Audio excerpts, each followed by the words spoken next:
तो प्यारे दोस्तों, हम बात कर रहे हैं किसकी?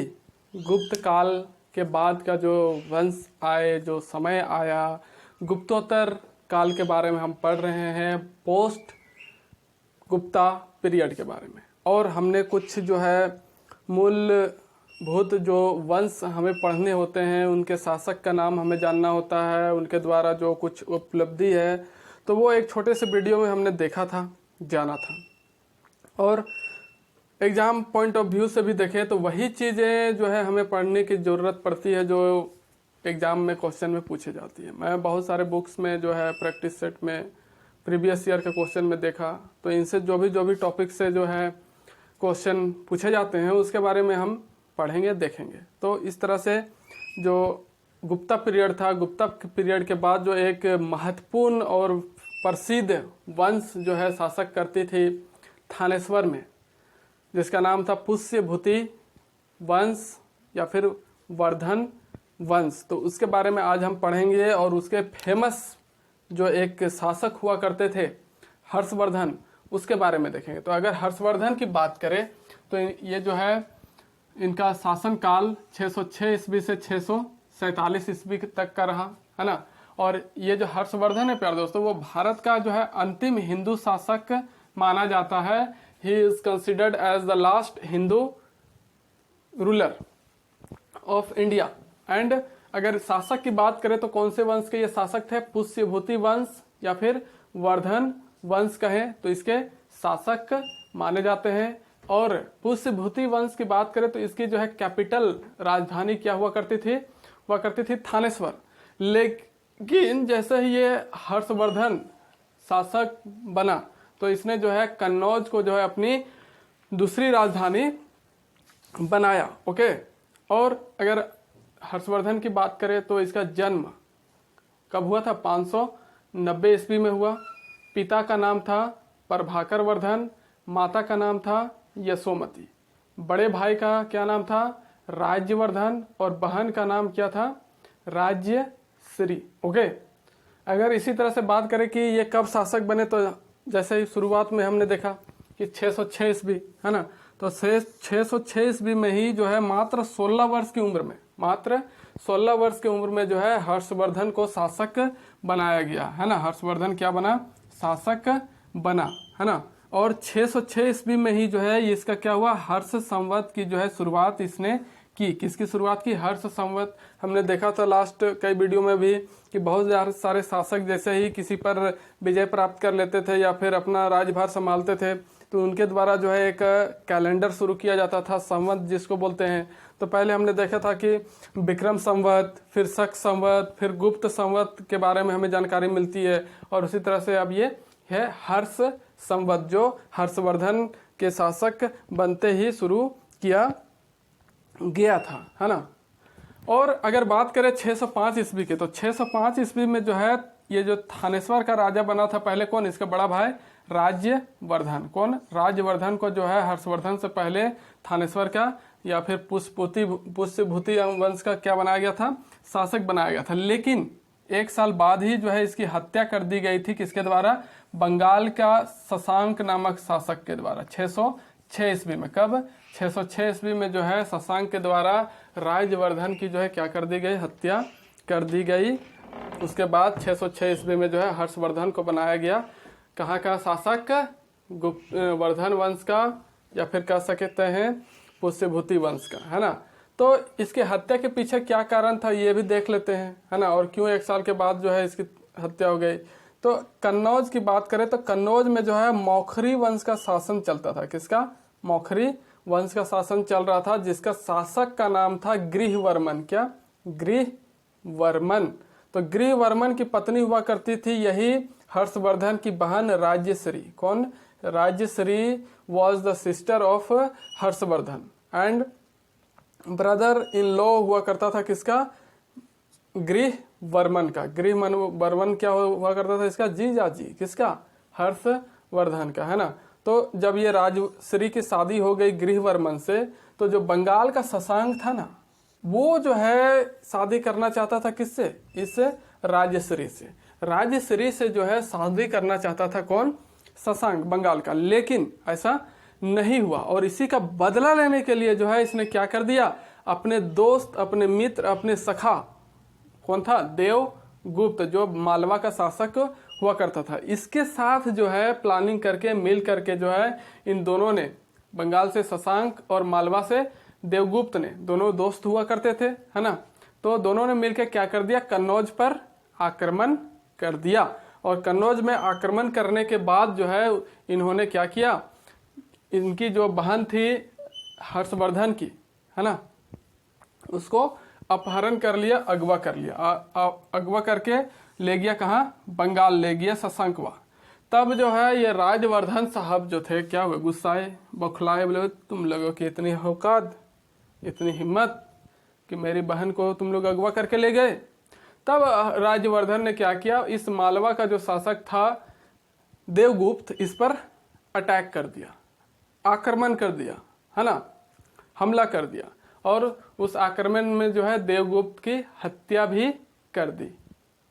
उसके बाद जब राजवर्धन बंगाल के शशांक पर आक्रमण करने गया, तब जो है जो शशांक था वो क्या कर दिया, उस आक्रमण के दौरान राजवर्धन की हत्या कर दी, है ना। तब राजवर्धन की हत्या करने के बाद 606 ईस्वी में जो है पुष्यभूति वंश का शासक बनाया गया, राजा बनाया गया, किसको, हर्षवर्धन को। 606 ईस्वी में जो है राजा कौन बना, हर्षवर्धन बना। और फिर हर्षवर्धन के शासन व्यवस्था संभालने के बाद तुरंत इसने क्या कर दिया, शशांक पर आक्रमण कर दिया, हमला, है ना, किस पर, ये शशांक पर। क्यों, क्योंकि ये इसकी बहन को क्या किया था, किडनैप करके, अगवा करके, अपहरण करके ले गया था। तो उसी का बदला उसको वहां से छुड़ाने के लिए, अपने भाई की मौत का बदला लेने के लिए तब शशांक पर आक्रमण करते हैं कौन, ये हर्षवर्धन। तो उसके बाद आक्रमण करने के बाद जो है शशांक की इन्होंने क्या कर दी, हत्या कर दी, मृत्यु के घाट उतार दिया। और अपनी बहन को जो है वहां से मुक्त कर लिया, आजाद कर लिया, है ना।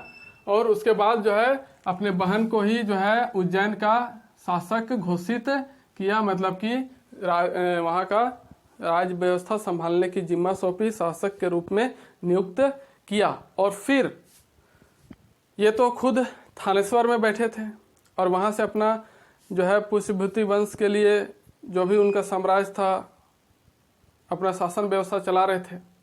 लेकिन साथ ही साथ उनको उज्जैन को भी जो है देखना था, है ना, क्योंकि उनकी बहन तो वहां नियुक्त हो चुकी थी। लेकिन एक महिला जो है कितना अच्छे से संभाल सकती है या फिर किन कठिनाइयों का सामना करने में कितना सक्षम है, ये तो सबके बस की बात नहीं है। तब दोनों जगह नियंत्रण करने के लिए जो है शासक बना दिया अपनी बहन को ही, लेकिन वहां का नियंत्रण भी अपने खुद से करता था। तो वहां पर नियंत्रण स्थापित अच्छे से हो, इसके लिए जो है उज्जैन को जो है अपना क्या बना लिया, राजधानी बना लिया, है ना। क्या कर लिया हर्षवर्धन, उज्जैन को अपना नया राजधानी बना लिया, पुष्यभूति वंश का दूसरा राजधानी बनाया। तो इसलिए हमने शुरुआत में बात की थी कि कन्नौज को भी जो है क्या कर लिया गया था, राजधानी बनाया गया था पुष्यभूति वंश का। तो अगर आगे बात करें तो ये करने के बाद उसने क्या किया, अपना उपाधि धारण किया, किसका, किस चीज का, हर्षवर्धन ने शिलादित्य की उपाधि धारण की। हर्षवर्धन ने किसकी उपाधि धारण की, शिलादित्य की। उसके बाद अगर बात करें 629 ईस्वी में, कब, 629 ईस्वी की बात करें तो एक महान कह सकते हैं या फिर प्रसिद्ध चीनी यात्री भारत में आया। भारत में आगमन हुआ किसका, एक महान या फिर प्रसिद्ध चीनी यात्री जिसका नाम था वेन सांग। क्या, वेन सांग का जो है आगमन हुआ कहाँ, हमारे देश भारत में। कब, 629 ईस्वी में। कब, 629 ईस्वी में।